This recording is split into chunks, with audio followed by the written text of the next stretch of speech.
Bonsoir à tous et merci de nous rejoindre sur notre webinaire. Ce soir, j'ai la joie et l'honneur d'accueillir Kevin Meignet qui va nous parler d'un sujet assez intéressant puisque c'est la balance des blancs depuis les sommets et en l'occurrence, on aura même des photos du Mont Blanc. T'inquiète pas. Alors, pour ceux qui n'ont pas l'habitude, je réexplique comment fonctionnent nos webinaires. Donc, c'est un webinaire organisé par l'UMESCA avec l'aide de BenQ, qui est une des marques avec lesquelles nous travaillons, et de Calibrite, qui est un fabricant de sondes et de chartes. On aura l'occasion d'en parler plus tard. Se joignent à nous la société Digitphoto, qui est notre revendeur partenaire dans le cadre de ce webinaire. Kevin va faire sa présentation. Il y a 3 parties. Vous allez voir, c'est très organisé. À l'issue de sa présentation, moi, je ferai une petite page de pub. On parlera des offres spéciales concoctées avec Digitphoto. Et puis ensuite, on passera à la session questions-réponses. Voilà. Moi, vous me connaissez, donc je ne vais pas me présenter à nouveau. Et je laisse la parole à Kevin. Je propose que tu te présentes et puis après, dans la foulée, tu lances. Ok, ça marche. Bah, écoutez, bonjour à tous. Bienvenue pour ce nouveau webinaire sur la balance des blancs au sommet. Donc là, aujourd'hui, nous allons aborder le travail de la colorimétrie en montagne. Je vais vous expliquer pourquoi je travaille d'une certaine manière, pourquoi j'utilise les chartes de couleurs, et je vais vous expliquer un peu l'environnement de mon travail. Parce qu'il n'est pas rare que je travaille dans des conditions assez compliquées, donc je vais vous expliquer pourquoi je peux utiliser mes chartes de couleurs et dans quelles conditions je vais les utiliser. Donc, pour commencer, je vais vous expliquer comment se déroule mon environnement de travail, proprement dit. Et donc, je vais vous partager un peu mes images.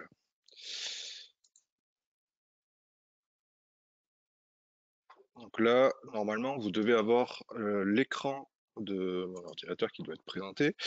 Et vous pouvez voir le matériel photo qui est complètement dans la neige et avec les montagnes. Donc, à savoir que c'est des photos qui ont été prises au niveau du Mont Blanc, avec une altitude qui dépasse les 3000 mètres, dans des conditions de température assez extrêmes.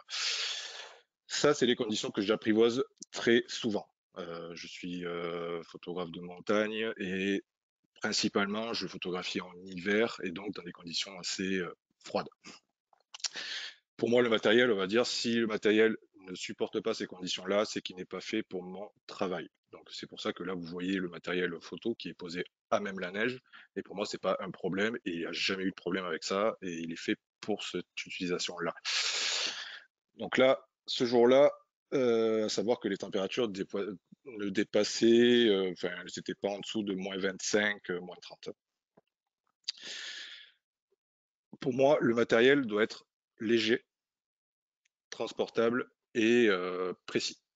Que ce soit en termes de boîtier photo, que ce soit en termes de charte de couleurs, que ce soit en termes d'accessoires, et donc tout ce qui est trépied, etc. Donc ça peut être du trépied carbone, ça peut être des choses comme ça. Donc ça c'est très important parce que quand vous portez des sacs de 20 à 30 kilos à peu près, c'est assez important d'avoir du matériel qui soit léger. Là, pour vous montrer à peu près, c'est tout ce que vous voyez dans le coffre là, c'est le matériel que je prends avec moi. Donc vous allez retrouver tout le matériel photo, bien entendu, le matériel d'escalade d'Alpi, donc tout ce qui est sécurité, et vous allez retrouver tout ce qui est matériel vêtements, tout ce qui est doudounant supplémentaire, les choses comme ça.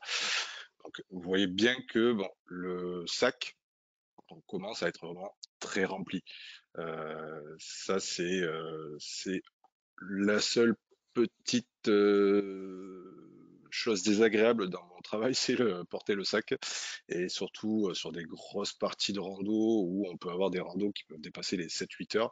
Et donc, bon, un sac, au bout d'un moment, on est bien content de le relâcher et de le poser à terre. Après, à savoir que l'hiver, souvent on me pose la question, comment tu dors dehors, dans quelles conditions, etc. Et la réponse est très simple, c'est je dors sans tente. Je creuse juste une tranchée, quelles que soient les conditions météo, et je dors à même la neige. Donc que ce soit moi ou que ce soit mon matériel, tout dort à même la neige. Il n'y a pas de protection supplémentaire, il n'y a pas de tente, il n'y a pas de tarpe, il n'y a pas de quoi que ce soit, c'est tout. Et comme sur l'image que vous pouvez le voir, c'est vraiment à même la neige. Pourquoi une simple tranchée? Pour la simple et bonne raison, c'est que quand vous creusez une tranchée, si vous vous mettez dedans, vous allez être automatiquement en fait isolé en quelques approximativement, vous allez rester aux alentours des 0 degrés au niveau de la neige. Donc, ça vous fait une isolation, on va dire, petite, mais on va dire ça permet de pouvoir dormir quand même dans des conditions un peu plus appréciables que si vous ne creusez pas de tranchées. Bien entendu, vous avez la possibilité de faire un igloo, mais on va dire ça demande énormément de temps et d'énergie, ce qui n'est pas mon cas, on va dire dans ces conditions-là. Je suis pas là pour faire une igloo, c'est pas le plaisir que j'ai envie. J'en ai déjà eu fait, mais voilà, c'est pas pour ce que j'en fais, c'est pas utile. Donc après, voilà, moi dans mon travail photo, c'est les conditions sont telles quelles, c'est vraiment assez rustique. Et même dans des conditions rustiques, j'arrive quand même à prendre du plaisir lorsque je dors dans la neige, comme sur cette image que vous pouvez voir au niveau d'ici. Vous la verrez peut-être mieux de cette façon-là, en grand écran. Donc là, vous voyez que tout est, comme je vous ai expliqué, au niveau de la tranchée, etc. Et avec un petit supplément où on a ce jour-là fait des burgers maison à 2000 mètres d'altitude en plein hiver. Donc même dans des conditions assez rustiques, vous arrivez quand même à prendre du plaisir. Donc là, ça c'est pour les conditions de travail. Au niveau du matériel technique, j'utilise régulièrement et assez souvent un téléobjectif. On va dire le gros de mon travail. La plupart du temps, je suis à 90-95% de prise de photo avec un téléobjectif. Je fais que du paysage au téléobjectif. Ma spécialité, c'est vraiment tout ce qui est panorama. Donc, du coup, d'où l'utilité, on va dire, d'avoir une précision de couleur sur quand on a des fichiers qui comptent à peu près entre 40 et 80 images. Il faut que la colorimétrie soit la même sur toutes les images. Donc, ça, c'est voilà ma façon de travailler. C'est tout ce qui est matériel de montagne, environnement rustique, conditions assez extrêmes, matériel précis. Donc là, moi, en termes de matériel, c'est Nikon 772 avec le 100-400, ma charte de couleur qui m'accompagne tout le temps. Et le trépied, ça c'est assez optionnel. Donc le trépied, je le prends vraiment de temps en temps, mais c'est très rare. Ça arrive sur certains plans ou quand j'ai besoin pour des photos un peu plus sombres ou des photos de nuit, mais c'est assez rare. Ça, c'est pour la partie technique, la partie environnement de travail. Et donc là, maintenant, on va pouvoir commencer à aborder le sujet de la balance des blancs. Alors, pourquoi la balance des blancs est-elle importante en photo de paysage également? Est-ce que tu veux que je lance un petit sondage? On va le lancer après. D'accord, Je vais vous montrer déjà un petit avant-après pour vous donner un peu une idée parfait. de la différence qu'on peut avoir en fait entre une image brute de boîtier, où j'ai laissé faire le boîtier en fait au niveau de la balance des blancs, et une image que j'ai faite avec une balance des blancs personnalisée. C'est-à-dire que j'ai paramétré mon boîtier pour effectuer une balance des blancs sur ma charte de couleurs et ainsi créer en fait une balance des blancs personnalisée. Donc là, comme vous pouvez le voir, donc là la première image, c'est une image que j'ai laissée en automatique. C'est-à-dire que la balance des blancs en fait est en automatique sur mon boîtier. Mon boîtier a géré lui-même la colorimétrie et donc il m'a sorti un fichier avec cette colorimétrie là. Donc, à première vue, on pourrait dire que bon, la colorimétrie est bonne, elle est acceptable, mais pour moi, j'ai déjà un problème avec cette colorimétrie-là. En fait, c'est que j'ai une légère teinte de vert au niveau des couleurs, que ce soit dans le ciel ou que ce soit, on va dire, sur la neige ou la roche, j'ai une légère dominante verte. Donc, en soi, c'est pas un problème, mais pour moi, la couleur que j'ai vue au niveau de mes yeux, elle est comme sur cette image-là.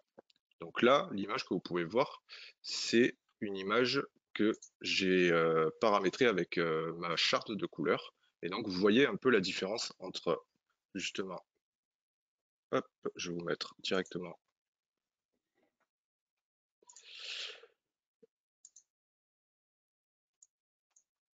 Donc là, vous voyez à gauche la photo prise avec ma balance des blancs personnalité et donc ma charte de couleurs. et à droite, ma balance des blancs automatique en termes de colorimétrie du boîtier. Oui, tu as Et une donc, montée des verts, en fait, un peu, alors que c'est voilà, pas tout ce à que fait. tu veux. Voilà, tout à fait. Et donc là, à partir de là, en fait, si vous vous laissez en automatique, vous allez partir sur une base de couleur qui est fausse en termes de naturel. Et donc, commencer sur une base de travail qui n'est pas forcément bonne, ça peut vous demander en fait plus de temps déjà dans un premier temps pour rattraper vos couleurs et ensuite commencer à développer votre image. Donc là, pour un gain de temps, l'avantage c'est que là, mon fichier avec ma balance des blancs personnalisée, il est déjà précis et donc je peux déjà commencer à travailler dessus sans perdre de temps en termes de réglage sur ma colorimétrie. Donc là, on va dire, Hervé va vous poser un sondage et vous allez pouvoir y répondre d'après vous comment on pourrait effectuer une balance des blancs si suivant le matériel qu'on peut avoir. Ouais. Donc là, je te laisse ça. Alors, petit sondage, vous allez voir, c'est important de pouvoir voter, hein. C'est pas un système non plus démocratique, on va dire, mais c'est un petit sondage pour avoir votre opinion. Et la question qu'on a à vous poser, c'est la suivante. C'est quelle mire est acceptable pour faire une balance des blancs? Donc voilà le sondage. Vous pouvez répondre plusieurs fois, vous pouvez cocher plusieurs cases et vous avez quelques secondes pour répondre. Alors il Je y a peux déjà vous pas mal, aider. il y a Je pas peux mal de vous aider. questions sur les gens qui disent est-ce que vous allez nous expliquer comment on se sert de la charte de couleurs? Est-ce qu'on peut la voir? C'est quel modèle? Etc. Donc ça, plus tard, hein, tu t'inquiètes pas, mais Je vais vous expliquer visiblement, ça ça sans intéresse. problème. Alors si je peux vous aiguiller, mon t-shirt blanc reste blanc même après 4 jours. Après, Donc là, j'attends encore un petit peu. J'ai que, wow, vous n'êtes pas nombreux à avoir voté là. Mon taux de participation pourrait être meilleur. Allez-y, il suffit de cliquer sur le sondage, hein. Vous voyez qu'il y a des cases à cocher. Vous cliquez là où les cases et vous faites envoyer. Ouais, voilà, ça monte là. On est presque à 80% de participants, ce qui est un très bon taux. Eh bien, je vais fermer le sondage et partager les résultats. Donc, je ferme le sondage et je partage les résultats. Voici les résultats de notre sondage. Donc, ton t-shirt blanc après 3 jours là-haut, 4% des personnes pensent que c'est une bonne idée. 2% ok. le soleil à 17 heures, 86% une charte de gris neutre professionnelle, et 16% la neige quand elle est propre, et 41% une feuille de papier A4. Ok. Alors, je la laisse un tout petit peu, mais du coup, on ne te voit pas, hein, d'accord? Il y a juste les résultats Ah oui, oui, du oui. sondage qui sont affichés pour l'instant, et tu me dis quand je les cache. Ah oui, pas de souci. Eh ben, je les cache, alors si tu... Allez, c'est parti. Alors au niveau de la balance des blancs, il faut savoir que un t-shirt blanc ne sera jamais blanc pur. Il ne sera pas blanc précisément, il y aura toujours une déviance qui sera soit du blanc crème, soit du blanc un peu jaune, même si c'est pas perceptible au niveau de l'œil humain. Il faut savoir que votre œil vous dira que ça c'est blanc alors que c'est faux. C'est pour ça que une feuille blanche, c'est pas blanc. C'est pas un blanc pur. Même si vous faites une balance des blancs sur une feuille blanche, vous verrez que c'est pas précis. Un t-shirt blanc, bien entendu, c'est pas un élément à prendre en compte. Et la neige non plus. Pourquoi? Parce que la neige, à savoir que la neige, c'est pas déjà de base, ça a une dominance qui est la dominante de la neige, c'est le bleu. C'est-à-dire que quand vous allez dans des caves de glace, vous allez voir que vous allez toujours tirer un peu vers les bleus turquoise. Et en plus d'avoir une dominante dans les bleus, il est en plus réflecteur et absorbeur de lumière. Et donc, à partir de là, en fait, votre couleur de neige, elle est toujours modifiée. Vous prenez la neige, si vous avez un soleil de 17 heures, vous verrez que la neige, elle va absorber la couleur chaude, se mélangeant à la teinte bleutée. Et donc, du coup, vous aurez jamais une neige qui sera vraiment d'un blanc pur. C'est impossible. C'est pour ça que le seul outil au jour d'aujourd'hui qui permet de faire une balance des blancs la plus précisément possible, ça va être une charte de couleurs. comme vous pouvez la voir ici. Donc c'est une charte en fait qui se décompose en 3 volets. Vous allez avoir un volet qui sert pour la vidéo, puisqu'il faut savoir que la vidéo utilise aussi une mesure de balance des blancs. Et ensuite, vous allez avoir différents panneaux, ainsi que le panneau avec un gris neutre. Et donc, uniquement ce type de charte et ce type de produit vous donnera une mesure précise en termes de balance des blancs. Que ce soit pour une balance des blancs personnalisée ou que ce soit sur la prise en photo de votre balance des blancs et vous servir ensuite de cette charte comme mesure principale sur la suite des images que vous allez faire après. Parce que vous allez avoir deux façons d'utiliser une charte de couleur. C'est soit vous faites une balance des blancs directement sur le terrain et vous faites une balance des blancs personnalisée sur votre boîtier, soit vous la prenez en photo au moment de la prise de vue. Vous ne touchez pas votre balance des blancs, vous la laissez tout le temps en automatique. Et ensuite, sur votre logiciel de développement d'image, vous allez faire votre mesure des blancs en fait avec votre pipette sur la sur la charte directement. Et du coup, vous allez créer une balance des blancs en fait qui sera basée sur votre charte de couleur. Vous allez l'appliquer sur la suite d'images à ces photos. Et à partir de là, vous partez avec un fichier qui sera précis. Donc ça, c'est les deux façons d'utiliser une charte de couleur. Je vais vous montrer pourquoi et dans quelles conditions en fait on peut l'utilisation d'une charte en fait est très importante et pourquoi j'ai tendance à l'utiliser. Donc là, vous pouvez voir en fait une image qui se décompose en fait dans des teintes bleutées. Donc comme je vous disais tout à l'heure, la neige n'a pas une couleur neutre. La neige n'est pas blanc, quelle que soit l'heure de la journée, elle aura toujours une dominante. Le matin, elle va plus tirer vers les un peu magenta vert à peu près, et le soir, on est sur des magenta orange, etc. Donc, suivant la lumière, en fait, vous allez avoir toujours une couleur de neige qui sera différente. Là, sur des photos de ce style-là, pourquoi la colorimétrie est importante? Parce que pour moi, je gagne du temps déjà dans un premier temps. Si ma balance des blancs en fait est la plus neutre possible, la plus précise possible, je vais gagner déjà du temps sur mon développement et je vais pouvoir me concentrer uniquement sur la photo et son développement artistique derrière. Pourquoi la colorimétrie est importante?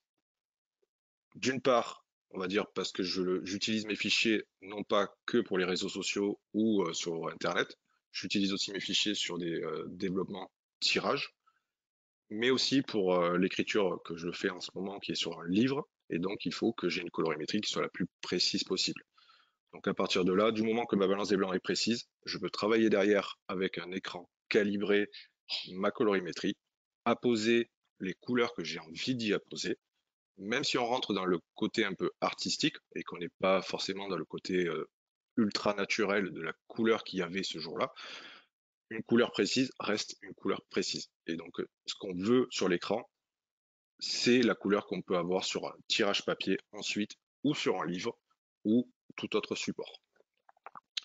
Donc là, vous voyez très bien que la couleur de la neige, elle est à l'ombre bleue, au soleil blanche. Et là, même le blanc que vous voyez ici, c'est pas un blanc neutre. J'ai volontairement en fait fait en sorte que ce blanc soit assez froid parce que c'était la dominante que je voulais garder quand même dans cette image-là. Et donc du coup, j'ai accentué un peu le côté froid de l'image qui allait complètement en fait avec la photo elle-même. Donc ça, c'est pour la partie soleil. Mais à savoir que même dans les conditions, on va dire, un peu plus orageuses, la balance des blancs reste importante. Parce que là, par exemple, j'avais des rayons de soleil en fait qui étaient assez subtils, mais restaient quand même chauds. Et le problème, c'est que là, tout ce qui est à l'ombre est froid en termes de colorimétrie.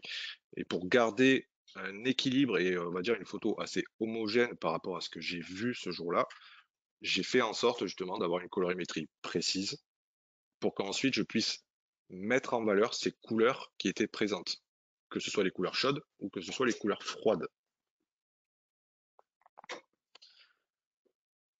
Hop, je vous partage dans le plein écran, comme ça vous pouvez mieux voir les images. Et là, par exemple, vous allez avoir un sujet qui est assez particulier en termes de prise de vue parce que je me suis retrouvé, bon, c'est assez fréquent en montagne, mais vous allez avoir en fait une dominante qui peut être soit bleue, soit dans les couleurs chaudes orange, soit les deux. Et quand c'est les deux, c'est là que ça complique les choses en termes de balance des blancs, puisque on veut garder le côté un peu dramatique au niveau du ciel et de l'ambiance générale, mais on veut garder aussi la couleur un peu chaude de la roche qui fait qu'elle a ce côté un peu plus esthétique. Et donc c'est là, on va dire, la petite difficulté sur les prises de vue en montagne et avec la neige, c'est de pouvoir garder un peu ces deux côtés-là, que ce soit le côté chaud, que ce soit le côté froid, et que ça soit équilibré.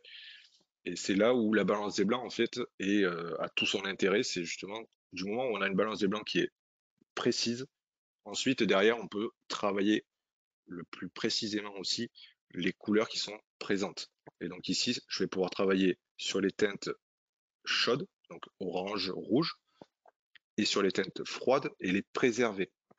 Et du coup, je sais que là, au jour d'aujourd'hui, si je fais imprimer cette photo-là, je retrouverai exactement les mêmes couleurs que ce que j'ai sur mon écran et que ce que j'aurai aussi sur le livre.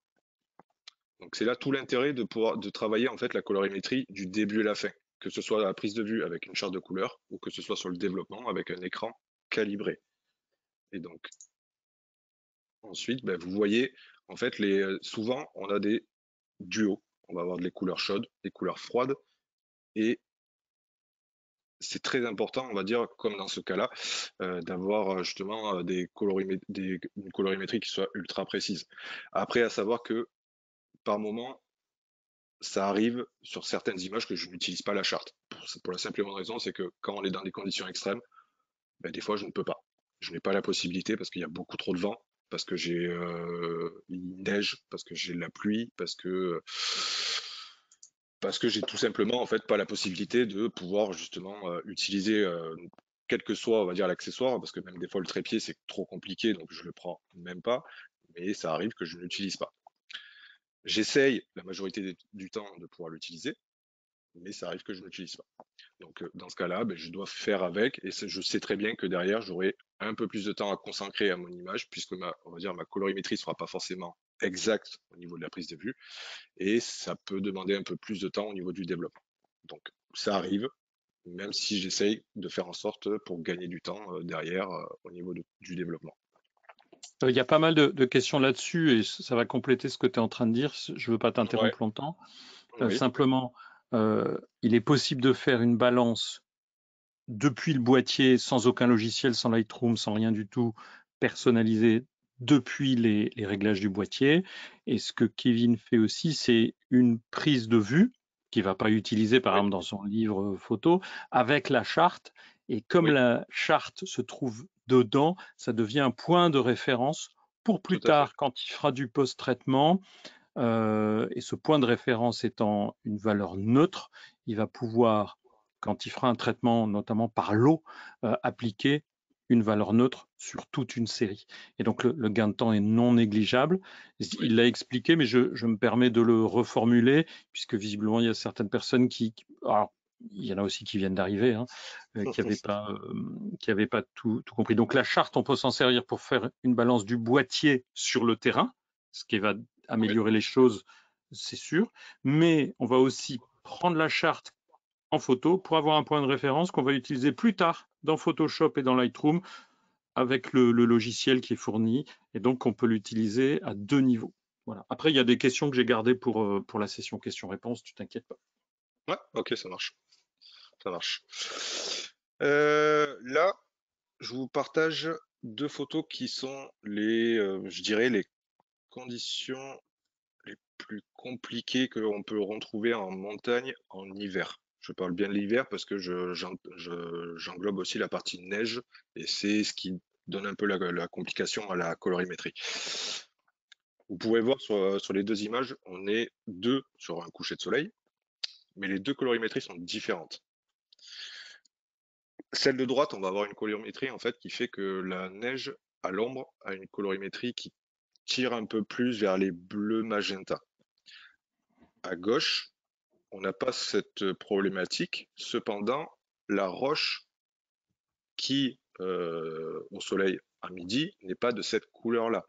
Donc, du coup, et même la neige. La neige, là, on voit, en fait, elle a une teinte jaune, alors que le reste, c'est orange.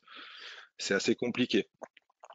Donc, pour retrouver, pour essayer d'avoir, en fait, l'image la plus naturelle possible, ici, je fais tout le temps une mesure sur le terrain. Ça, j'essaie de le faire tout le temps parce que sinon, en fait, travailler sur des fichiers, alors principalement celui de droite. Hop, vous le verrez mieux comme ça.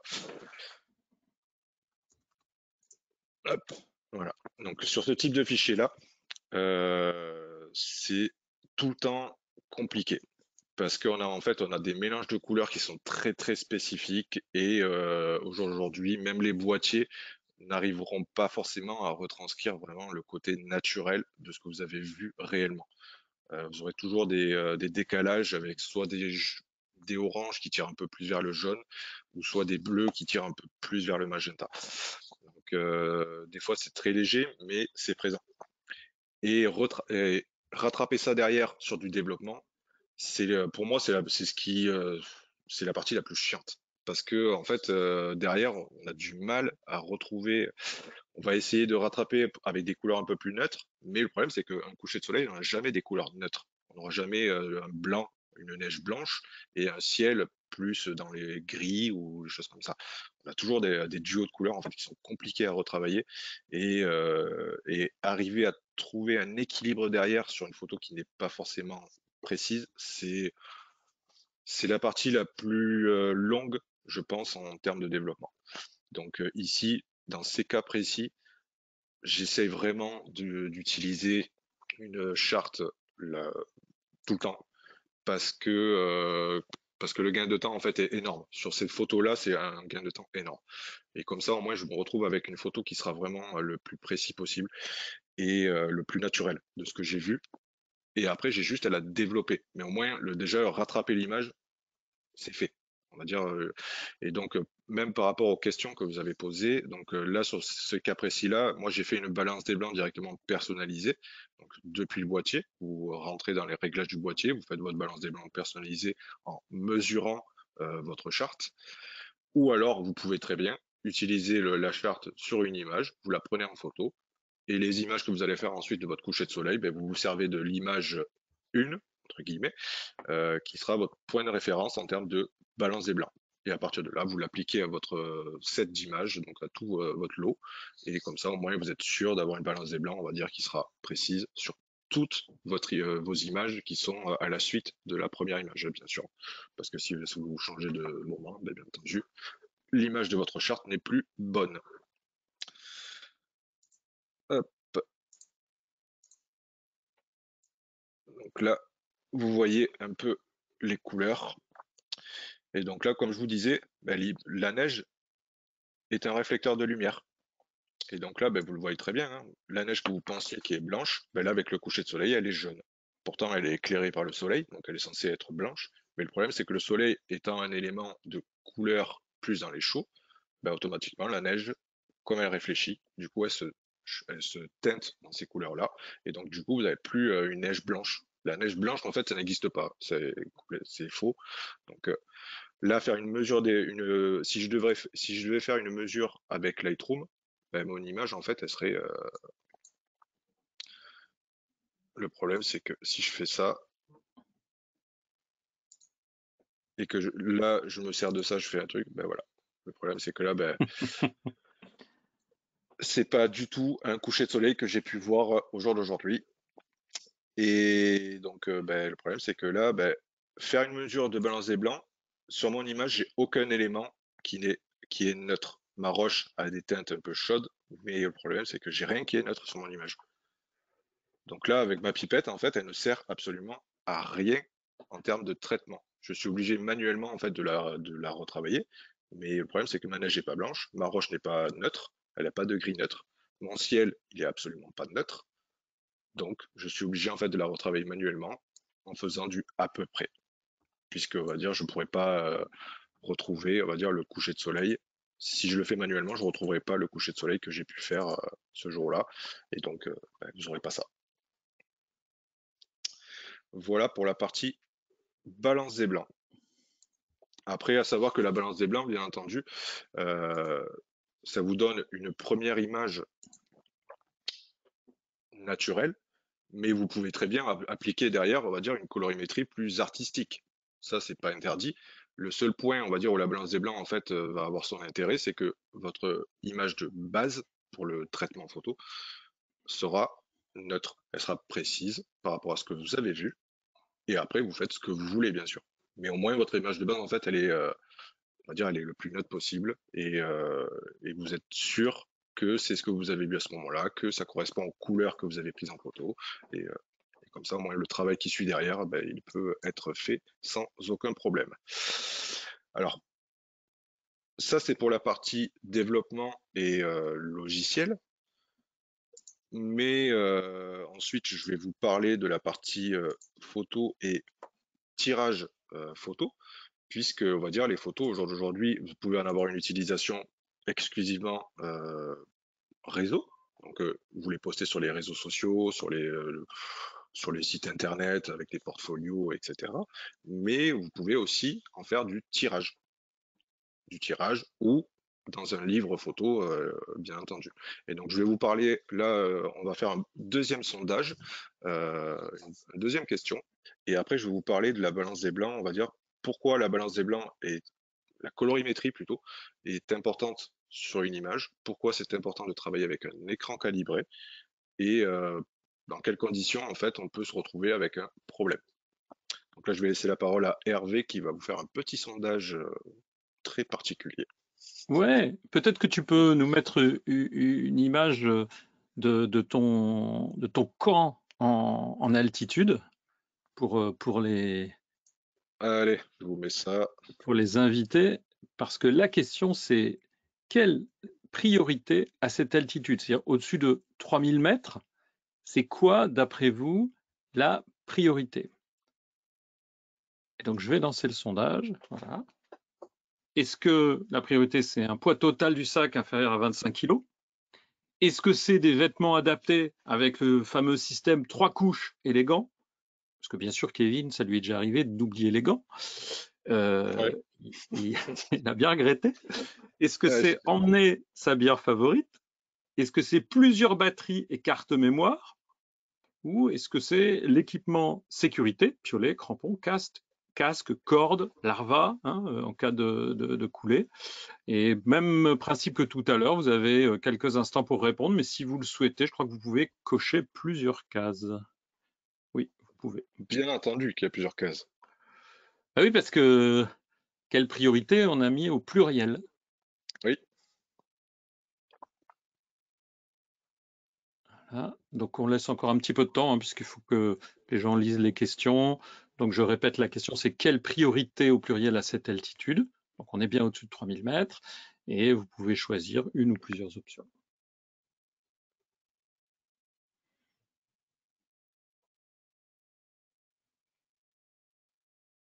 J'ai plein de questions pour toi pour session questions-réponses. Je suis obligé de faire un tri, hein. Je ne pourrais pas répondre à tout le monde. Pour vous donner une après, petite idée, vous êtes à peu près 550 à suivre ce webinaire actuellement. après là, au niveau de la question, au niveau de la session questions-réponses, on va essayer de répondre, on va dire, au maximum de personnes, mais on ne pourra pas répondre à tout le monde. Si Non. par hasard, il y a des gens qui ont des questions assez précises ou assez spécifiques par rapport à ce que j'utilise dans mon travail, à comment je peux travailler, etc., qui n'hésitent pas à me contacter soit sur mon site internet, soit directement sur les réseaux sociaux, pour venir me poser justement leurs questions et je n'hésiterai pas justement à leur répondre si je le peux, si j'ai la réponse. Alors je partage les résultats. Ouais, Voilà. Donc, priorité number one, l'équipement sécurité. Number two, plusieurs batteries et carte mémoire, mais je pense que tu vas en dire un tout petit peu plus. Les oui, vêtements avec le système 3 couches. Le poids total du sac inférieur à 25 kg. Et emmener ta bière favorite que 5%. que Quelle 5%? surprise. Ouais. Ah, je suis déçu là. Je suis déçu. Donc, tu les as en mémoire, je peux fermer. Je les ai en mémoire, c'est bon. Parfait. Et donc, il y a une image quand même qui est super, c'est celle de droite, là. Enfin, celle où on voit le kit de cuisine, hein, avec ta Ouais. petite cuisine improvisée d'altitude.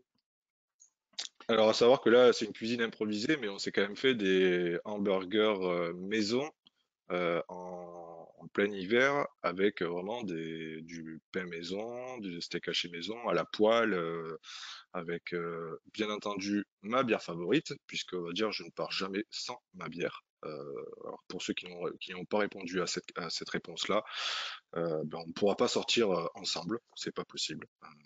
Si vous prenez pas votre bière favorite, c'est pas possible. Donc c'est pas rare. Alors c'est pas rare. C'est quand même assez rare, mais ça arrive que je prenne des repas assez hors du commun. C'est déjà arrivé entre autres bon, cette fois-là où on s'est fait des hamburgers maison et une autre fois que je me rappelle où on s'était pris je crois que le sac devait peser dans les 35-40 kilos et c'était en plein été. On s'était pris des melons carrément à 3000.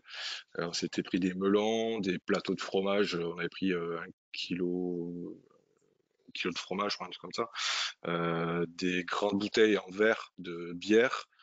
Des plateaux de charcuterie, des choses comme ça. Donc c'était bon repas.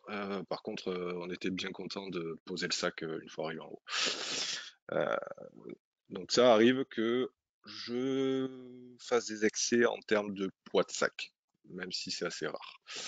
Après, bien entendu, au niveau des réponses, le matos de sécurité, bien entendu la priorité quand vous partez en montagne, surtout en hiver, puisque en hiver, bah, vous avez plusieurs facteurs qui font que le côté risque augmente considérablement. Et donc, la priorité, bien entendu, c'est que vos proches soient au courant de où vous allez, que, euh, que vous ayez un système au cas où pour les avalanches, tout ce qui est piolet également, crampons, pelle à neige, et on va dire, si vous pouvez, ou enfin, si vous avez la possibilité, aujourd'hui c'est assez compliqué, mais vous avez des systèmes aussi de sacs airbag pour tout ce qui est avalanche, même si c'est quand même compliqué puisque les sacs airbag sont limités au jour d'aujourd'hui en termes de litrage. Donc vous n'avez pas de sac de rando type 70 ou 80 litres qui propose ce système-là. Mais on va dire c'est pas forcément obligatoire, c'est principalement en général orienté sur les skieurs freeride. Donc si vous avez déjà un système Arva, c'est déjà bien. Deuxième critère, c'est tout ce qui est équipement. Donc, ce que j'appelle le système trois couches, c'est le système antitranspirant, le système isolant et le système protection. Donc, t-shirt antitranspirant, isolation, ça peut être une polaire, une doudoune, les choses comme ça. Et la protection, c'est tout ce qui est Gore-Tex, pour tout ce qui est pluie et tout ça. Ça vous permet de moduler en fait les couches en fonction des conditions climatiques. Donc si par exemple vous montez, vous allez avoir chaud. Donc vous pouvez très bien utiliser, on va dire, juste le système antitranspirant avec votre Gore-Tex. Comme ça, vous attrapez pas froid, mais en même temps, vous n'avez pas chaud. Et vous remettez votre isolation ensuite plus tard. Donc ça, c'est pour la partie équipement. La partie euh, après, qu'est-ce qu'il y avait dans les réponses? C'était Tu as toute la euh, partie sur plusieurs batteries et carte mémoire. J'aimerais bien que tu en dises deux mots. oui, la partie carte mémoire et batterie. Alors carte mémoire, c'est plus pour le côté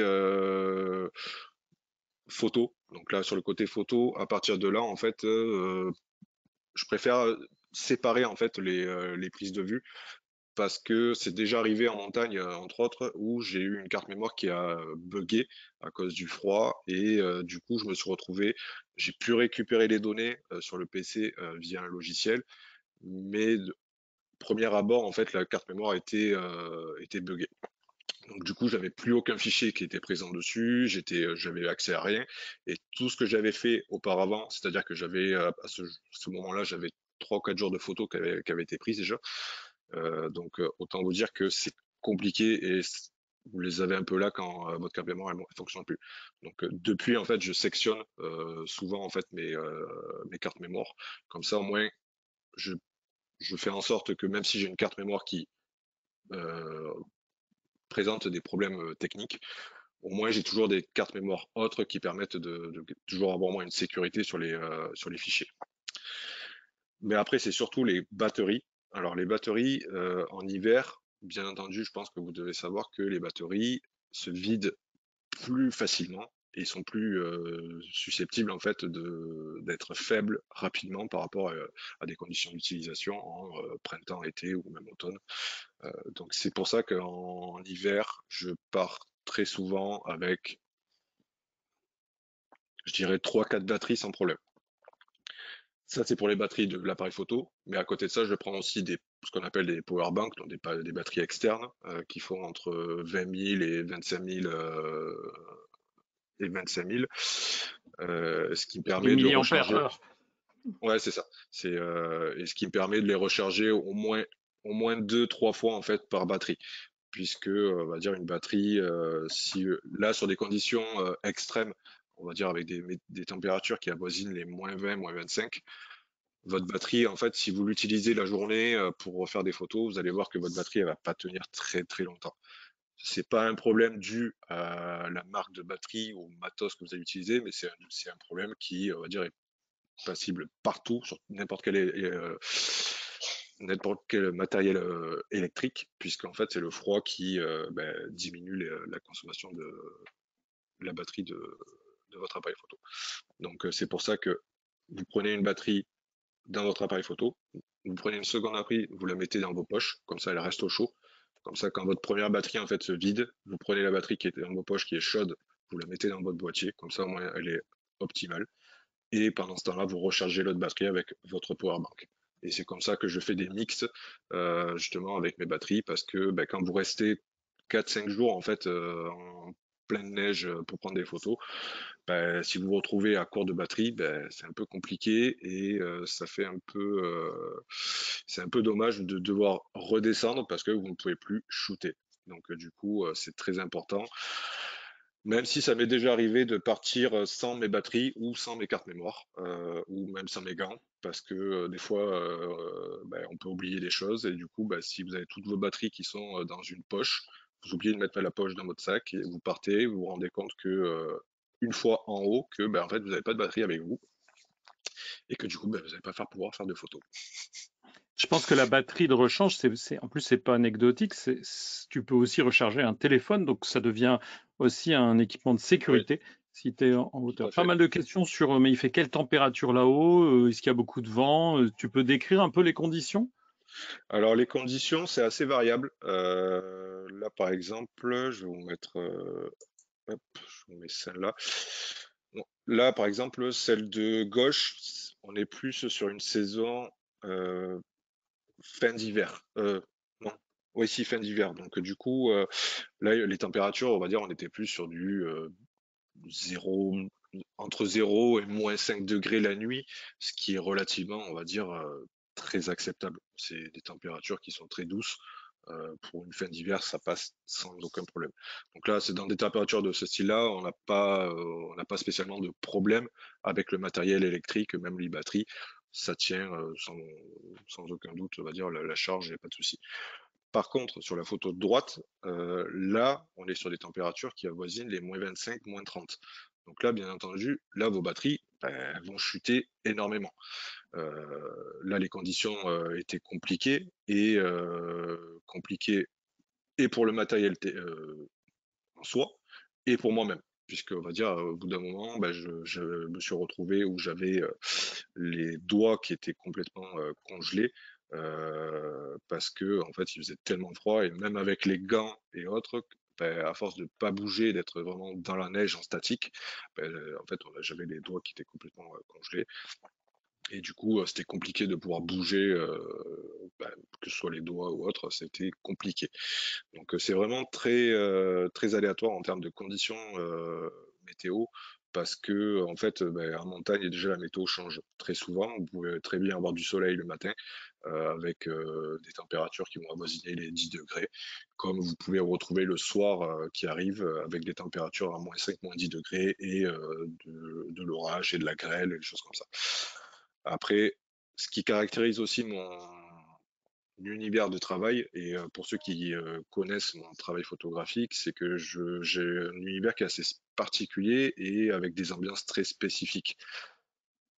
Cette façon de travailler me demande en amont, en fait, de toujours être présent dans les hauteurs, en fait, avant que mes lumières arrivent. À savoir que, par exemple, sur des conditions, je vais vous montrer une image,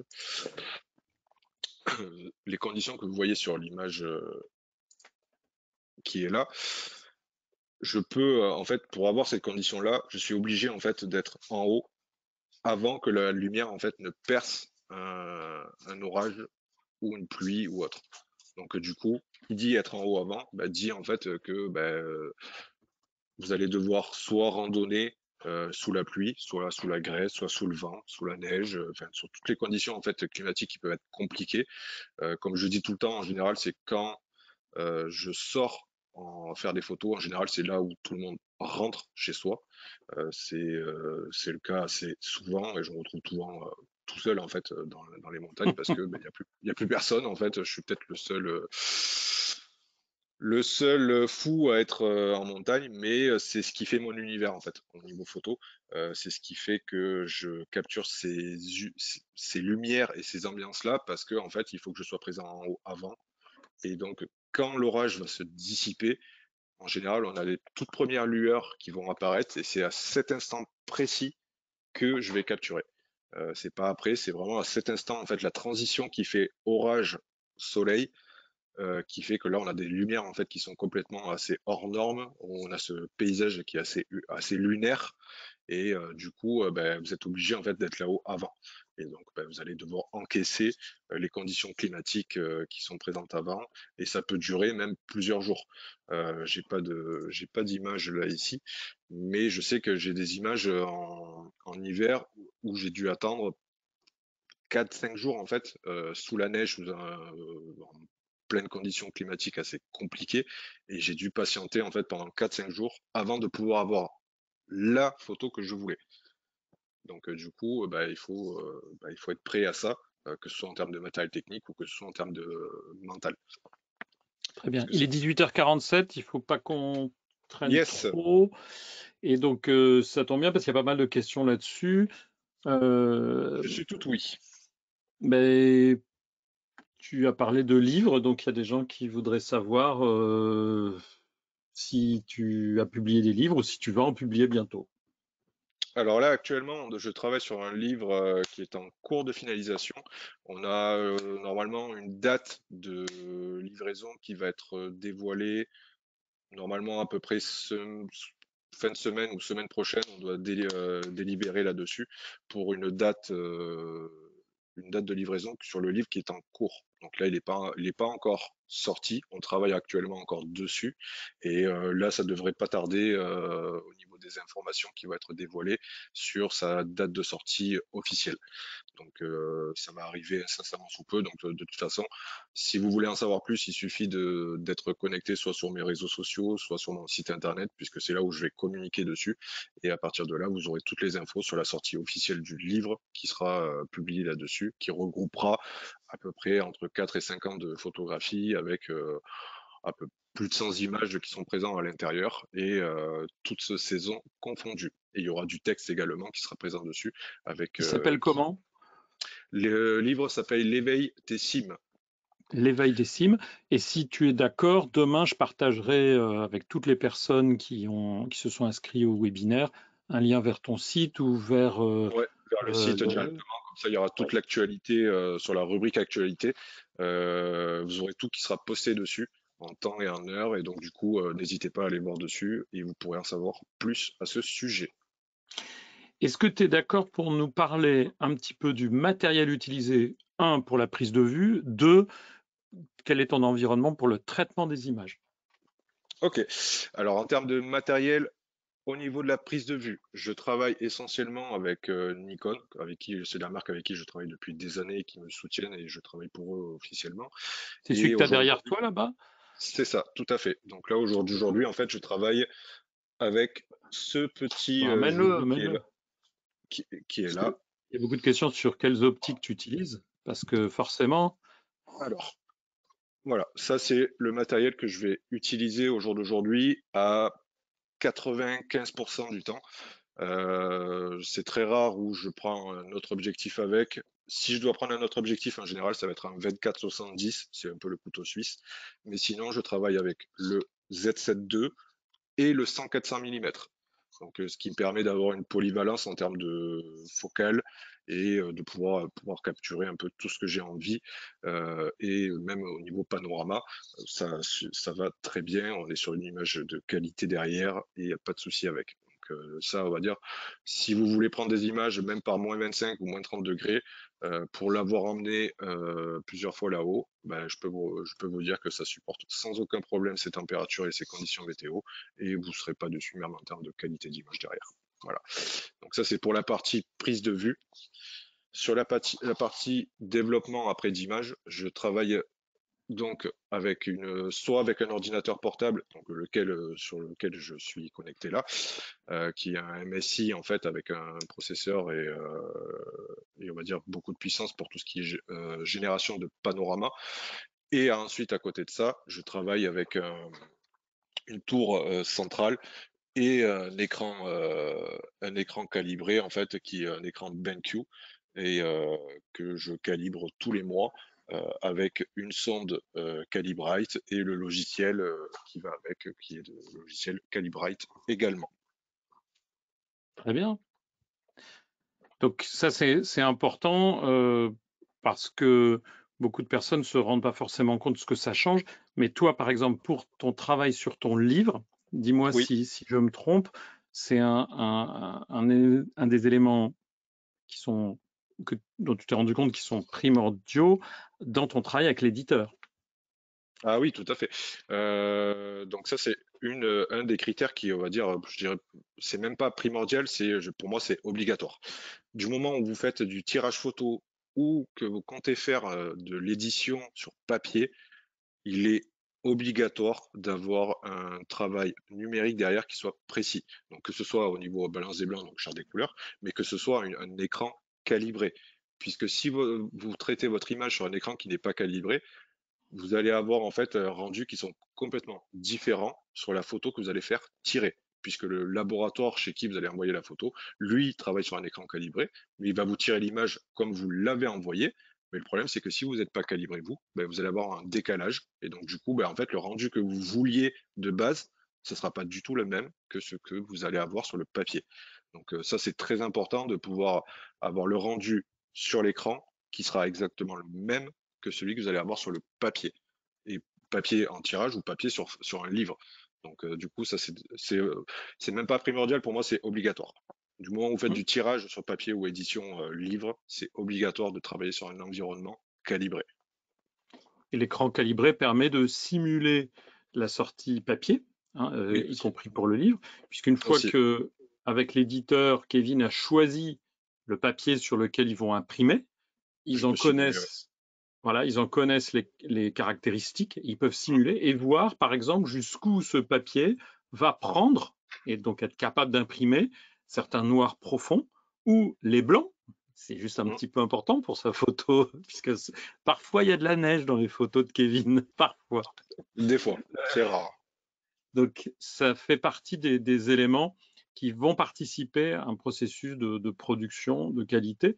Et bien entendu, quand on fait un livre et qu'on est photographe, bah, on ne veut pas faire un truc moyen, on veut faire quelque chose qui permette de montrer son Bah, il faut que ça travail. soit, il faut que ça soit à l'image de ce qu'on a envie que ça soit. Donc, si on cherche la perfection en termes de colorimétrie, bah, il faut que ça soit parfait partout. Si tu me permets, je vais Oui, montrer, parce que souvent les gens sont surpris. Toi, la charte que tu utilises, c'est celle-ci. Elle s'appelle la Color Checker oui, Duo. Et elle a d'un côté les paramètres, vous voyez, pour faire une prise de vue. Alors on voit ici en haut une échelle de gris. Ici, vous avez les couleurs R, V, B, cyan, magenta, jaune et le noir. Donc ça, c'est les couleurs de base pour la photo et puis pour l'impression.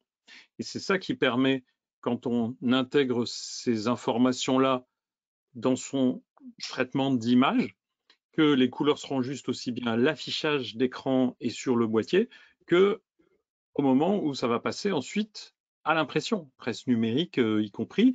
On travaille encore en CMJN pour le print. Et puis les autres couleurs viennent compléter. Et ça, c'est la charte de gris qui permet de faire une balance du boîtier.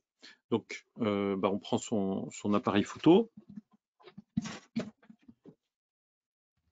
Et puis, en utilisant les menus, on va, comme ça, prendre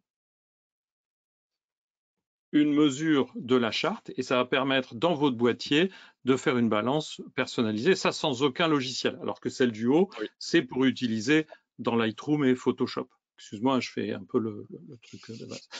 Et cette charte-là qui s'appelle Duo, elle a un secret, c'est que en fait, il y a 4 mires. Et ici, vous avez les mires pour la vidéo. Alors, vous voyez qu'elle brille parce que le noir qui est là, il est fait pour être beaucoup plus profond, mais du coup, il est brillant.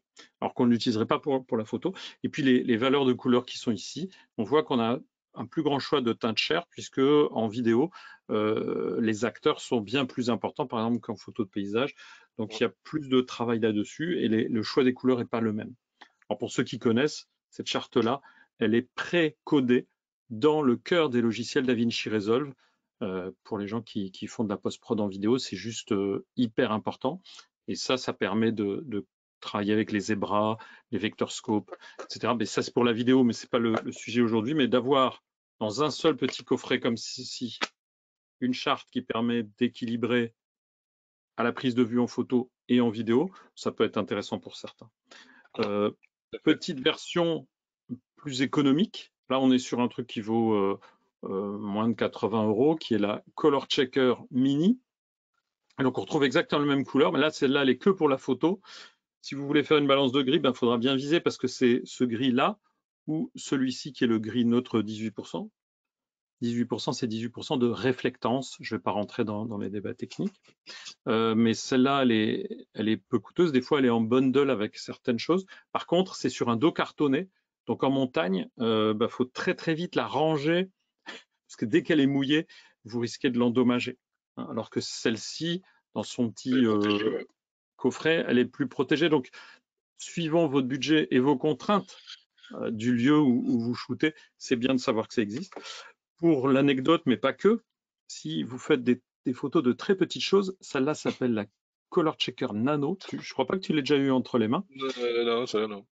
Et donc j'ai un ami qui fait de l'entomologie, donc il fait de la photo d'insectes. Oui. Et ben, il peut pas se permettre, ça c'est trop grand, donc il prend celle-ci. Alors par contre, celle-là, elle vaut presque 200 €, puisqu'il faut savoir que chacune des couleurs est montée à la main avec une pince à épiler, puisqu'on ne peut pas automatiser la production, ça se fait à la main, il faut des mains très précises, donc elle est un peu compliquée à fabriquer. Pour les gens qui font de la photo de groupe, donc ça peut être en montagne ou ailleurs, il y a la Color Checker classique. Pareil, on reste en dessous de 100 €, c'est pas des chartes non plus qui sont hyper onéreuses et elles peuvent vous durer un certain temps. On a toujours le même jeu de couleurs, on retrouve notre RVB ici et notre CMJN là, et donc ça va être du portrait en pied, du groupe d'une équipe sportive, du bâtiment. Les architectes peuvent utiliser ça pour avoir des bonnes références de couleurs. Ensuite, il y a des versions plus grandes pour les gens qui shootent au drone, en photo ou en vidéo, puisque le drone, on ne peut pas le mettre près de la charte, qui vole quand même souvent à quelques mètres, donc il faut que la charte elle soit un petit peu plus grande. Un point important, puisqu'il y a eu pas mal de questions dessus, donc je sais que tu le sais, mais je préfère le répéter. Quand on fait une prise de vue de la charte avec son boîtier, en fait, ce qu'on est en train de faire, c'est de capturer les conditions de lumière et d'éclairage de la scène. Donc, oui. les points clés, il faut que la charte qui est ici, vous voyez, la charte 24 patch, elle soit baignée de la lumière que vous voulez mesurer. Donc, suivant ce que vous voulez capturer, il faut que ce soit ce type de lumière.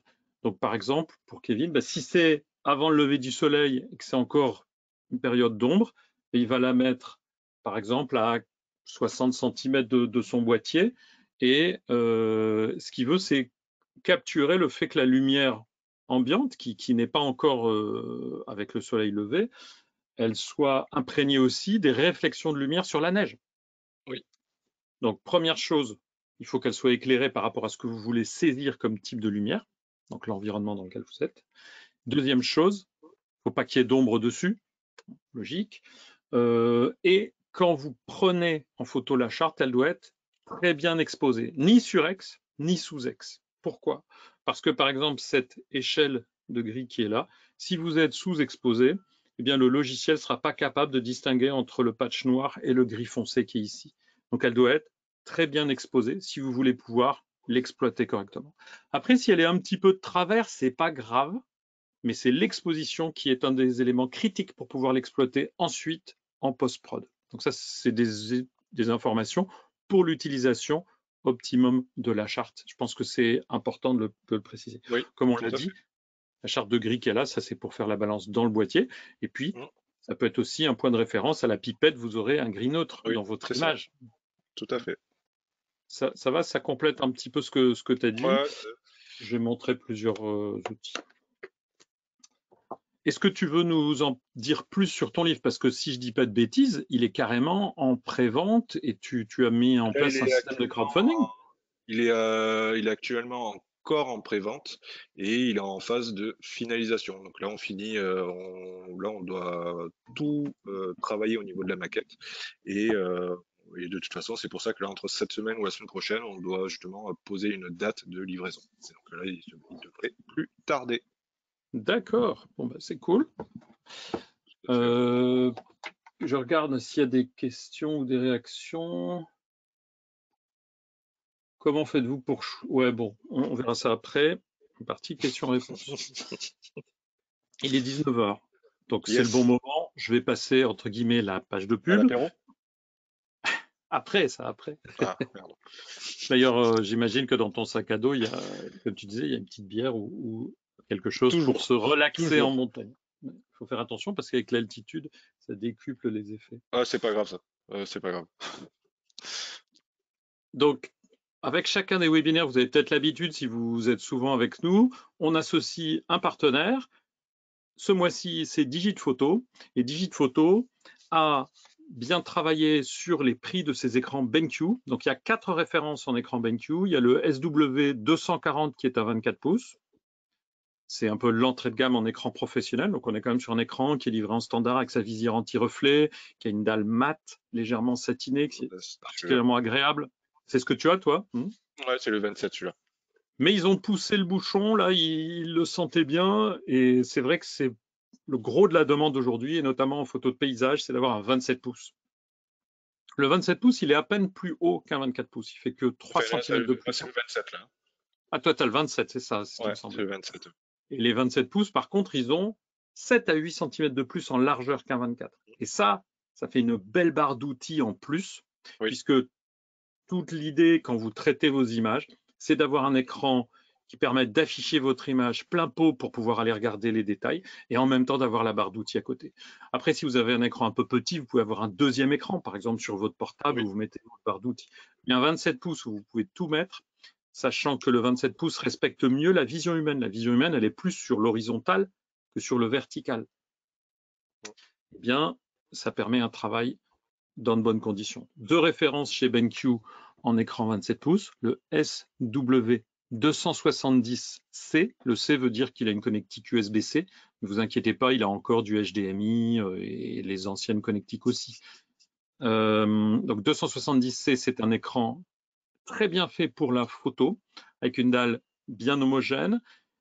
Et le 271C, c'est son grand frère, c'est aussi un 27 pouces. Il a comme avantage supplémentaire d'avoir une homogénéité encore plus poussée. Oui. Elle est, le 271C, c'est considéré comme une des dalles IPS du marché, les plus stables en termes d'homogénéité. Et en Oui. plus de ça, c'est un écran 4K. Donc au niveau de la résolution, ça peut être important pour certains travaux. En photo, si vous avez besoin de zoomer dans votre image, mais par contre, donc c'est pas forcément très courant. Par contre, en vidéo, c'est de plus en plus demandé puisque si vous tournez déjà avec une caméra 4K, avoir un écran 4K pour une diffusion 4K, bah, il n'y a pas besoin d'être Einstein pour comprendre que c'est intéressant. Donc, c'est pas une obligation d'aller vers du 4K, 6K, 8K, etc. Mais il faut savoir que ça devient intéressant. Le SW271C, c'est un petit bijou. Alors oui, il est un peu plus cher que le 270C. Donc, ça, c'est intéressant.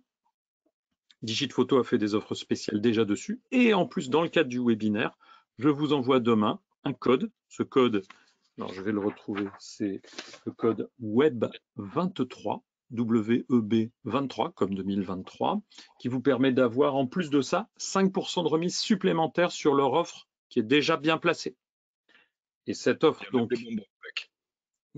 cette offre de 5% en plus sur les écrans, elle est valable sur le 24 pouces, les deux 27 pouces qui sont particulièrement à un prix agressif déjà, et aussi sur le 32 pouces pour ceux qui ont besoin de beaucoup de surface. Mais là, on est sur des budgets un tout petit peu plus conséquents, mais ça, je vous laisserai aller sur le site. Pour tout ce qui est les chartes, pour tout ce qui est les sondes Calibrite, donc ça permet de calibrer votre écran, celui peut-être de votre imprimeur ou d'un ami, parce que le but de la sonde, parfois, c'est pas de calibrer que son écran, mais si vous êtes un photographe qui fait beaucoup de photos corporate et que vous travaillez avec un responsable marketing d'une entreprise, des fois, c'est bien de calibrer son écran parce que comme ça, il va voir les photos de la même manière que vous. Il y a beaucoup de photographes qui se sont retrouvés à faire ça au final. Donc, investir dans une sonde qui va durer souvent 2 générations d'écran. Un écran de qualité, il est fait pour durer 7-8 ans. La sonde, elle va vous durer 2 générations d'écran, donc ça vous donne une idée. Bien sûr, la garantie elle est que de 2 ans, j'en suis désolé, mais de fait, toute l'optique, c'est du verre, les connecteurs, tout c'est quand même un truc assez solide. Donc les sondes et les charts, c'est moins 10% avec le même code WEB23 que je vais vous envoyer à tous là dans quelques instants. Et puis que je remettrai demain dans l'email qu'on va envoyer. Donc ça, c'était la page de pub avec notre partenaire Digitphoto. Et on va passer, si tu es d'accord, à la session Allez, questions-réponses. Alors, c'est quoi la différence entre une balance des blancs à la prise de vue et une optimisation de la balance des blancs dans Lightroom? Tu peux afficher une alors, image si tu veux, parce que moi je vais disparaître. alors une balance des blancs. Ah, tac, tac, tac. Ouais, c'est bien ça. Celle-ci. Voilà. Alors là, ici, on a une balance des blancs en fait qui est à la prise de vue. C'est-à-dire que j'ai réglé mon boîtier, j'ai réglé la balance des blancs dans le boîtier avec ma charte de couleur pour avoir justement ma balance des blancs à la prise de vue. Après, une balance des blancs que vous preniez, je pense que c'est ce que vous voulez dire, mais ce que vous appelez optimiser sur le Lightroom, c'est-à-dire que vous allez prendre en photo la charte de couleur à l'endroit où vous êtes pour faire votre photo. Vous allez prendre, comme Hervé vous a expliqué, avec la lumière qui baigne le paysage ou le sujet ou autre au niveau de votre photo. Et à partir de là, vous allez vous retrouver en fait avec une première image avec la charte de couleur. Donc, vous n'êtes pas obligé d'avoir le paysage global, hein. Vous pouvez très bien prendre juste la charte de couleur avec la même lumière, la même luminosité, et ensuite vous prenez votre paysage. Ça, c'est pas un problème tant que vous avez la même lumière qui baigne les deux sujets, donc, la montagne et par exemple la charte de couleur. Et à partir de là, avec cette première image, vous allez pouvoir, avec la pipette sur Lightroom, vous baser sur les couleurs neutres, donc votre gris neutre, et ainsi vous allez vous retrouver avec une balance des blancs optimisée. Et donc, votre balance des blancs qui sera sur votre image avec la charte de couleurs, vous la prenez, vous la copiez sur les photos que vous allez prendre ensuite, qui est avec la même luminosité, et vous vous retrouvez donc avec votre lot d'images optimisé en termes de balance des blancs. Donc, si quelqu'un cherche à faire une optimisation dans Lightroom, mais qu'il n'avait pas pris la précaution de prendre en photo une charte, le problème, tu es d'accord, c'est que c'est quoi son point de référence? S'il Alors pense que là, c'est la neige qui est un gris neutre, c'est pas bon. Et de la même manière, dans la photo de rue, j'ai des gens qui me disent c'est pas grave. Je regarde, à un moment, j'ai un trottoir et je sais que le bord du trottoir, ce gris, il est à peu près neutre. Sauf qu'en fait, on se rend compte que c'est pas vrai. non. Qu'il suffit qu'il y ait un chien qui est pissé sur le trottoir pour qu'il soit plus neutre et qu'il ait une influence de jaune. Et que donc, une balance de gris, sachant que là, on vous a montré des chartes 24 patchs, mais ça coûte encore moins cher une charte de gris toute simple. C'est vraiment utile pour avoir ce point de référence en fait. Dans la Parce que nature, on ne sait pas ce qui est neutre en fait. en fait, là, vous pouvez voir à peu près, là, j'essaye, là, j'ai ma balance des blancs, en fait, qui est en automatique depuis le boîtier. Donc, c'est celle que je vous ai montré tout à l'heure, qui avait justement une différence. Et ça, c'est celle qui est optimisée avec ma charte de couleur. Là, sur celle-ci, si je prends ma pipette, là, j'ai l'impression que c'est gris. Mais si je mets dessus, ben, j'ai toujours pas la même chose. Si je mets sur la neige, ça se rapproche, mais c'est toujours pas ça. Donc le problème, c'est qu'en fait, j'ai rien au niveau de mon paysage qui me permet de faire vraiment une balance des blancs avec ma pipette. C'est pas possible. Si je prends le ciel, c'est pas bon. Si je prends la neige ici, ben, ça marche pas non plus. Il y a rien. Vous aurez aucun élément en fait sur votre image qui vous permettra de faire une balance des blancs juste avec votre pipette. Donc si j'ai pas mon image de vraiment calibrée derrière, je me retrouve avec cette image-là qui normalement que je voudrais comme celle-ci.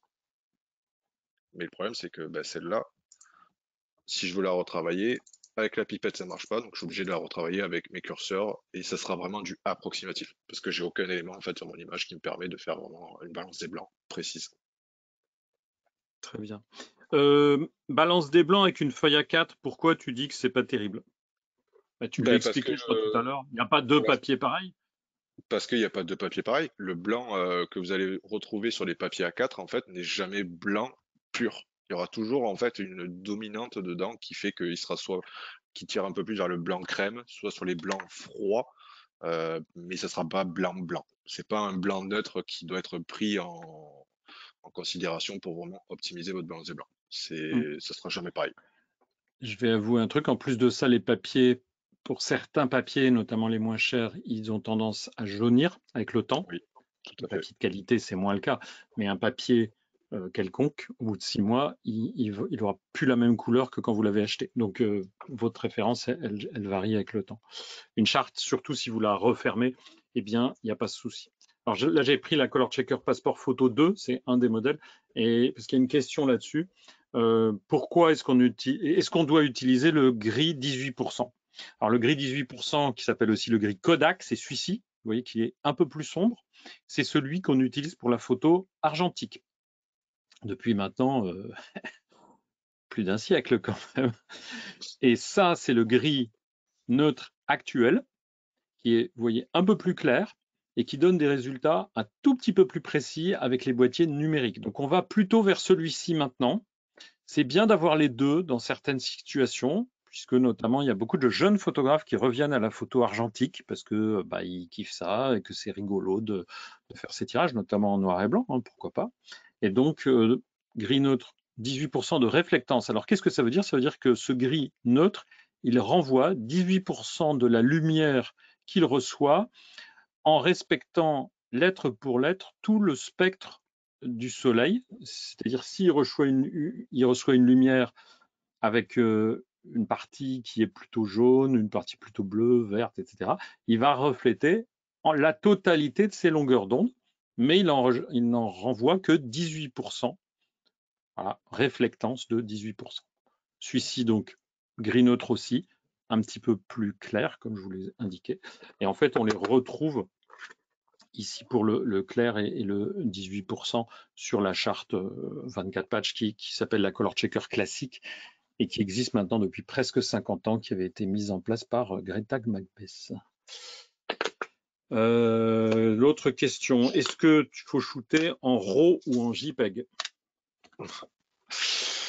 La question ne se pose même pas. Là, vous shootez, si vous voulez une balance des blancs précise, vous shootez bien entendu en RAW. Mais oui. Il n'y a Et pas après, on de. peut shooter en RAW plus JPEG pour envoyer la vignette en Ouais, JPEG pour rigoler sur les réseaux sociaux. Et après, on traite à partir du RAW. Il faut savoir tout à que le fait. RAW n'intègre pas d'informations de couleur. Et donc, c'est au moment où vous transformez votre RAW en fichier, sur la partie Mm. développement, que vous allez intégrer les informations de couleur. Et notamment les informations, par exemple, du blanc, du gris neutre, les informations associées à la charte. Une autre question intéressante pour toi, du coup, combien de prises de vue avec une charte fais-tu typiquement lorsque tu vas en montagne pour prendre des couchers et des levées de soleil? Tu te retrouves avec Mm. plusieurs prises de la charte Alors, finalement. j'ai plusieurs, soit je fais mes balances des blancs personnalisées, donc dans ce cas-là, j'ai pas de photo de charte à proprement parler. Soit bien quand je prends en photo la charte, je peux me retrouver avec plusieurs photos de la charte. Donc comme je l'ai expliqué tout à l'heure, en fait, vous prenez en photo votre charte à chaque moment que la lumière va changer. Donc si je fais des photos le matin, ben, dans ce cas-là, je vais prendre une photo le matin avec mes photos qui suivent ma photo de charte. Et même après, on va dire si j'arrête de prendre des photos et que je dois reprendre des photos 2 ou 3 heures après, automatiquement, je dois reprendre ma charte en couleur parce que ma lumière aura changé et j'aurai pas la même température de couleur qui sera affichée sur mon image. Donc je reprends à chaque fois en fait ma charte en photo. Après, c'est assez rare parce que la plupart du temps, quand je sors en montagne, j'y vais pour vraiment un moment particulier. C'est rare où je vais prendre et des photos le matin, et des photos la journée, et des photos le soir. C'est une sortie, en général, ça va être soit que des photos le matin. Je vais prendre un moment particulier que je cherche, que j'ai planifié, que j'ai, que, qui m'intéresse le plus. Et à partir de là, une fois que j'ai fait ce moment-là, je redescends. Donc, mais sinon, après, oui, vous prenez autant de photos de chartes en fait que d'instants que vous allez vouloir capturer. C'est ça. Donc en fait, c'est un travail par session et de la même manière que tu vas les traiter en post-prod, Tout à en fait. retouche par session. Donc tu sais que si c'est avant le lever du soleil, juste au lever du soleil, Tout un à fait. quart d'heure, 20 minutes après, mais potentiellement, ça veut dire effectivement avoir besoin de poser à nouveau la charte. Mais un des trucs que j'expliquais, c'est parfois, même si on n'a pas refait la charte d'un quart d'heure avant, c'est mieux que de ne pas avoir du tout de charte, parce que vous avez Tout quand à fait. même une référence, même si Oui. la lumière elle a évolué. Et on est bien d'accord, ça c'est un point hyper important que beaucoup de gens ont du mal à intégrer, je le sais, c'est que cette référence de couleur, donc ce gris neutre, c'est un point de départ. Si vous Oui. avez envie de rendre votre coucher de soleil plus chaud et d'y rajouter du jaune orangé, vous Tout le à fait. faites, mais au moins vous connaissez votre point de départ et l'équilibre des couleurs, parce que ce que tu as montré, tu pourrais remontrer certaines des images que tu avais avant, où en fait tu utilises la complémentaire. C'est-à-dire que tu as une couleur très froide et tu as une forêt, par exemple, qui est dans les jaunes. Ouais, ou, bon là, par exemple, c'est du ton sur ton, hein, on travaille sur les camailleux. Ici, voilà celle-ci. Mais les complémentaires, pour pouvoir être capable d'équilibrer. Donc, vous voyez qu'ici, la forêt, elle n'est pas du tout dans les mêmes teintes que la montagne ou les Non, nuages. non, Eh bien, mais pour pouvoir jauger ça, ben, il n'y a rien de mieux qu'un écran calibré et d'avoir eu une balance. Si vous n'en ah avez oui, pas, ce qu'il faut comprendre, c'est que une dominante de teinte peut gâcher votre perception des couleurs et vous amener à faire des mauvais choix. Et le jour où vous faites un tirage, vous dites ah bah zut, c'est pas ça que j'avais vu. Donc c'est très important de comprendre ça. C'est-à-dire que à moins d'avoir un environnement qu'on a entre guillemets protégé, neutralisé, donc un écran calibré, une charte pour avoir une bonne balance, eh bien, on n'est pas du tout sûr du travail qu'on fait sur les couleurs. Et donc, si on veut composer, ça c'est de la composition, hein, ce qu'il fait là, Kevin, en utilisant justement des couleurs complémentaires, comme on le voit ici, eh bien, vous avez de gros risques d'être à côté de la plaque si vous n'avez pas quelque chose de neutre comme point de départ. Mais ensuite, si vous avez envie de pousser la saturation ou autre, vous le ferez. Hein. C'est pas, on vous dit pas de travailler uniquement en couleur naturelle. Ce qu'on dit, c'est ce qui est bien, c'est d'avoir un point de référence au départ. Là, on voit ta petite recherche sur Google. Hein. Ouais, très bien. Tu es sur ton site là? ouais, je suis sur le site justement pour montrer C'est bien, c'est bien. sur des travaux qui sont assez particuliers. J'en ai une entre autres qui est celle-là. Euh, c'est ce que j'expliquais un peu tout à l'heure où on a des fois, il y a entre autres sur celle-là, c'est très flagrant où j'ai et du chaud et du froid. Et donc arriver à retranscrire vraiment la précision de chaque couleur. Donc la neige là que vous voyez, bien sûr, bien entendu, comme on l'a dit, elle n'est pas blanche. Hein, ça c'est pas un point de référence. Et j'ai de toute façon aucun point de référence dans cette photo-là. Et le problème c'est que l'appareil photo en fait peut avoir du mal à vraiment avoir une colorimétrie précise, surtout dans ces cas présents, parce qu'en fait, on se retrouve avec une colorimétrie qui est assez froide sur la partie haute, mais en même temps, on a le soleil qui tape sur la neige qui va apporter un peu de chaleur, et en bas de l'image, on se retrouve avec une colorimétrie qui est assez chaude, on est vraiment sur une transition automne-hiver, et du coup, si on n'a pas une bonne base de départ, c'est assez compliqué après de travailler dessus pour rattraper tout ça. Et surtout de la rattraper, c'est une chose, mais après de pouvoir la développer et de pouvoir la mettre en valeur. Si la base de départ n'est pas bonne, c'est compliqué. C'est compliqué. Bah là, une belle photo comme ça, tu pourrais tout à fait te retrouver à la présenter dans le cadre d'une expo. Bah voilà. J'aime bien aussi celle où voilà, là, tu as des trucs sympas, mais celle avec les rapaces, c'est pas mal aussi. Aussi. Là, tu as des rouges. Voilà. Ben, vous irez vous balader sur le site de Kevin. Donc, on a vu combien de fois on prend les photos. Il y avait pas mal de questions sur les filtres. Alors, attends, qu'est-ce que c'était? Donc, alors attention, la charte, elle va prendre en compte aussi le boîtier, mais aussi l'optique. Donc, si vous avez une optique avec un filtre ND, par exemple, Big Stopper, ce genre de choses, il faut savoir que les filtres, ou un filtre polarisant, ils peuvent changer les couleurs ou pour partie. Donc la charte, elle va elle va tenir compte de tous ces éléments-là. Donc soit vous voulez être neutre, très bien, mais si vous mettez un filtre polarisant, je ne sais pas si c'est très intéressant de mettre une charte devant, puisqu'il peut potentiellement modifier les couleurs. La charte est à quelle distance de l'objectif quand on la prend en photo? À bout de bras, gros 40-60 cm. Là où on peut faire la mise au point. Après, même si la mise au point en soi, on va dire, n'est pas utile, même si la charte est floue, tant qu'on a la luminosité dessus et la colorimétrie, c'est l'exposition qui est critique. Hein, comme on disait, il ne faut pas être surex ou sous-ex. Il y avait des questions sur est-ce que je peux utiliser la charte en photo de nuit. C'est un peu compliqué, je pense, là. J'ai pas essayé. En basse lumière, on y arrive, mais à ce moment-là, il faut un temps de pause. Donc, toujours pareil, c'est l'exposition qui est importante. Donc, à ce moment-là, un temps de pause plus long, peut-être que c'est exploitable. Il faudrait essayer. J'ai pas de secret. La couleur des traitements qu'on peut avoir sur ces lunettes, oui, oui. Méfiez-vous. Tous les photographes aujourd'hui le savent. Ils demandent, lorsqu'ils se font faire des lunettes, à ne pas avoir de traitement anti-écran bleu. Parce que sinon, quand vous retouchez vos photos, vous êtes à la rue. Ou alors, il faut avoir 2 paires de lunettes. Mais parfois, il faut se battre avec son opticien pour pas qu'il vous mette le truc bleu. Alors, pourquoi est-ce que... ça, c'est une question qui est intéressante. Pourquoi est-ce qu'on a tant d'opticiens qui vous mettent des lunettes qui vont filtrer en fait les bleus? Eh bien, parce que la majorité des écrans très grand public, on n'est pas là-dessus. Hein. L'écran BenQ qui est derrière Kevin, c'est un écran, une fois qu'il est calibré, qui est fidèle en termes de couleur. Mais beaucoup de fabricants d'écrans grand public, donc tous les écrans de gaming, toutes les tablettes, hormis les iPad Pro, tous les écrans de smartphone sont livrés en standard, beaucoup trop lumineux et beaucoup trop bleus. Pourquoi? Parce que ça fait vendre, tout simplement. C'est 17% de vente en plus. Alors c'est terrible. Kevin va nous dire dans quelques instants quels sont les réglages qu'il a choisis pour calibrer son écran. Tu te mets sur combien de Kelvin et combien de candela par mètre carré? Alors, en termes de candela, en général, je suis entre 100 et 120. Ça dépend sur quel type de travail j'effectue.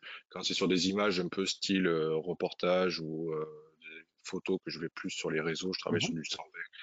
Mais quand ça concerne un travail sur des images que je vais orienter sur du tirage ou pour le livre ou des choses comme ça, je suis sur du 100. 100 candela par mètre carré. Donc, c'est la luminosité de son écran. Et en Kelvin?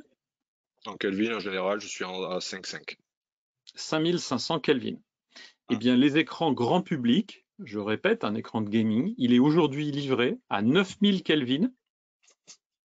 Quelle est ta réaction? C'est trop bleu.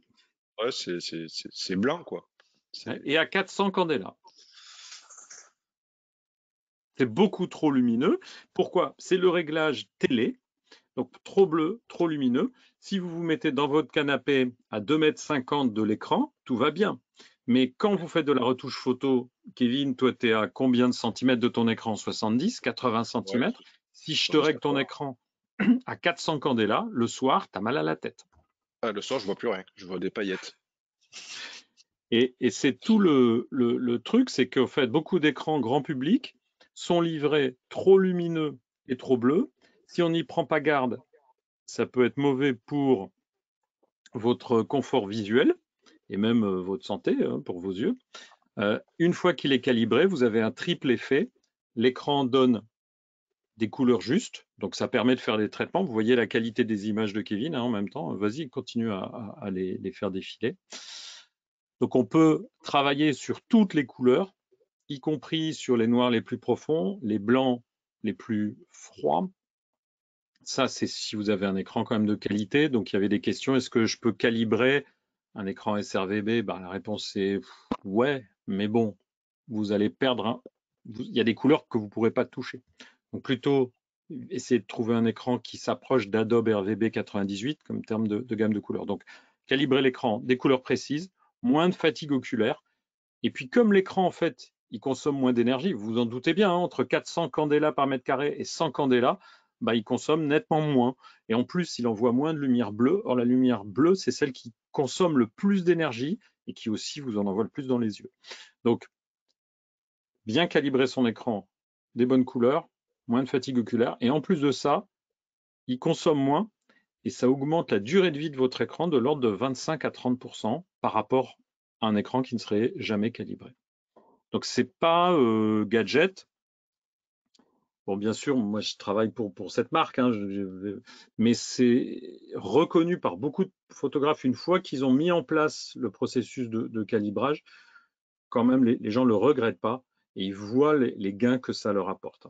Elle est bien Ah celle-là. oui. Beaucoup de questions sur le livre, mais comme promis, on vous donnera le lien. Et il y avait encore... Ouais, on a dit. Donc SRVB par rapport à Adobe RVB 98. Alors, il faut savoir qu'un écran de portable, souvent, il ne peut pas aller aussi loin qu'un écran graphique comme celui qui se trouve derrière Kevin, qui est le SW. C'est lequel que tu as, le SW 270C, c'est ça? Ouais, non, c'est la version 4K, ça. Ah, toi, tu as le 271C, donc c'est le Ouais, 4K. Et le le 4K. SW 270C, c'est un 2K. La taille, est-ce que c'est important? Ben, je crois qu'on l'a un peu expliqué. Si vous avez un 27 pouces, c'est plus facile d'avoir l'image plein pot plus une barre d'outils. Oui. Sur un 24 pouces, il vaut peut-être mieux avoir un deuxième écran, peut-être un peu moins bon, sur lequel vous mettrez vos barres d'outils. Et puis comme ça, vous mettez toute votre image sur 24 pouces. Et un 32 pouces, en fait, ce qui est génial, c'est que ça va permettre de travailler la photo, mais aussi la vidéo. Il faut savoir qu'en Oui. vidéo, vous avez beaucoup de panneaux, les nodes, hein, ce qu'on appelle les nœuds, en plus du préaffichage, la timeline avec le son pour faire la synchro image et son. Donc en fait, vous avez beaucoup plus de panneaux de contrôle à piloter en vidéo. Un 32 pouces à ce moment-là peut être intéressant. Placement de la charte sur le terrain avec un téléobjectif, je crois qu'on a répondu.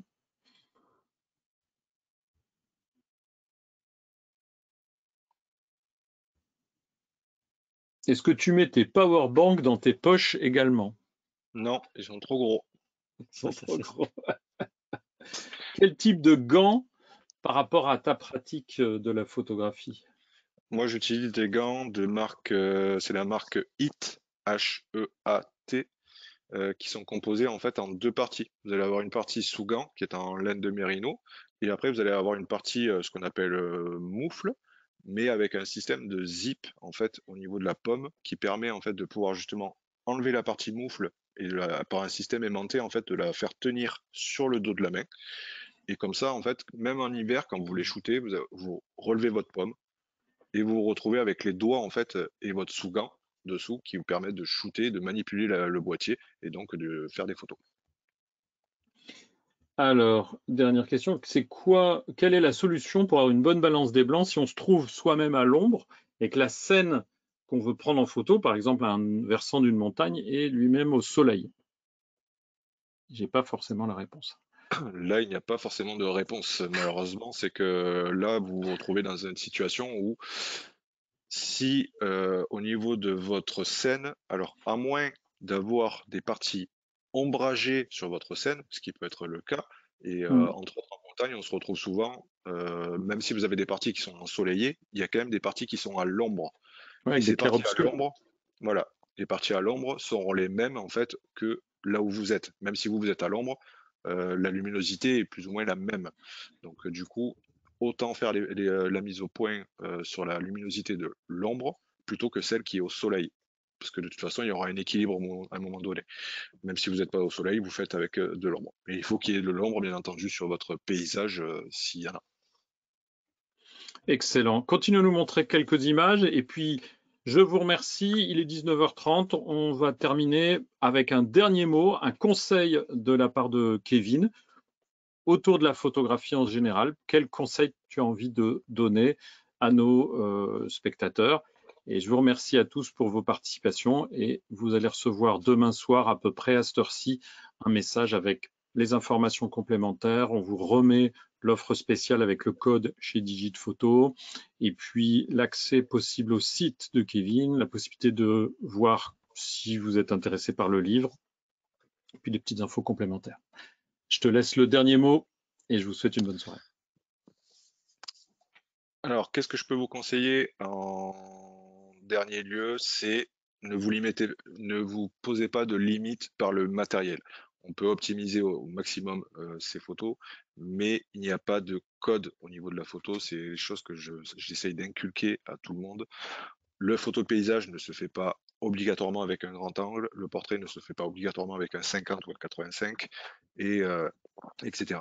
On peut très bien jouer avec le matériel et on peut faire tout type de photos avec tout type de matériel. Donc ne vous posez pas de limites créatives avec du matériel physique, faites ce que vous aimez et il y a toujours une possibilité de faire avec le matériel qu'on a. On peut très bien faire une photo grand angle avec un 50 mm. Il suffit juste de faire du panorama par exemple et donc vous élargissez votre prise de vue et vous vous retrouvez donc avec une photo plus large. Donc faites ce que vous avez envie. Ne vous basez pas sur les codes de la photographie tels qu'ils sont et puis à partir de là, faites suivant votre inspiration. Eh ben, merci beaucoup. J'envoie comme le code là sur le site de Digit Photo, donc c'est Web23 pour 5% de remise sur les écrans BenQ. Alors c'est les BenQ SW. Et il livre des sachets de bonbons aussi, hein. Je précise. C'est très important. C'est sérieux? C'est Ah, en c'est ce vrai en moment, plus. hein? Non, non, c'est vrai, il y a des petits sachets de bonbons Digit Photo qui sont livrés avec le matériel. Ah bah C'est d'accord, ce qui c'est fait cool. toute la diff. Parfait, merci beaucoup, très bonne soirée et à bientôt pour une prochaine aventure. Au Ouais, revoir. Merci merci, Kevin. bonne soirée. Bonne soirée à tout le monde.